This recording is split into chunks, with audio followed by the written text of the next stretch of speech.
ഫോട്ടോഷോപ്പിൽ എങ്ങനെയാണ് ഒരു layer create ചെയ്യാനാണ് പറയാൻ പോകുന്നത്. അതിനുവേണ്ടി ആദ്യം ടൂൾ ബാറിൽ പോവാം.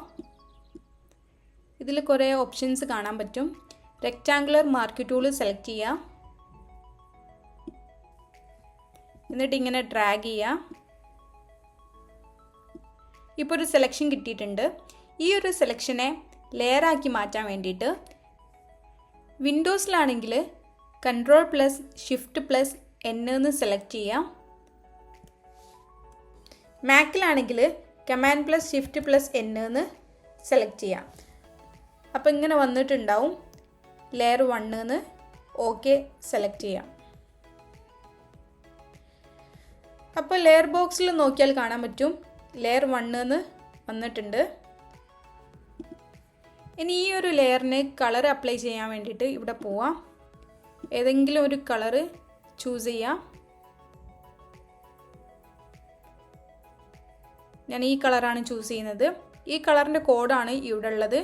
ഈ കോഡ് ടൈപ്പ് ചെയ്യുകയാണെങ്കിൽ ഈ കളറ് കിട്ടുന്നതായിരിക്കും. ഓക്കെ സെലക്ട് ചെയ്യാം. ഇനി ഈ ഒരു കളറിനെ ഇതിൽ ഫില്ലാക്കാൻ വേണ്ടിയിട്ട് Alt+Backspace പ്രസ് ചെയ്യാം. അപ്പം ഈ ഒരു ഷേപ്പ് കിട്ടുന്നതായിരിക്കും.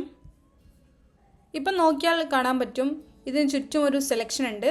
ഈ സെലക്ഷൻ ഒന്ന് റിമൂവ് ചെയ്യാൻ വേണ്ടിയിട്ട് വിൻഡോസിലാണെങ്കിൽ Ctrl+D എന്ന് പ്രസ് ചെയ്യാം. മാക്കിലാണെങ്കിൽ Command+D എന്ന് സെലക്ട് ചെയ്യാം. അപ്പോൾ ആ സെലക്ഷൻ പോയിട്ടുണ്ട്.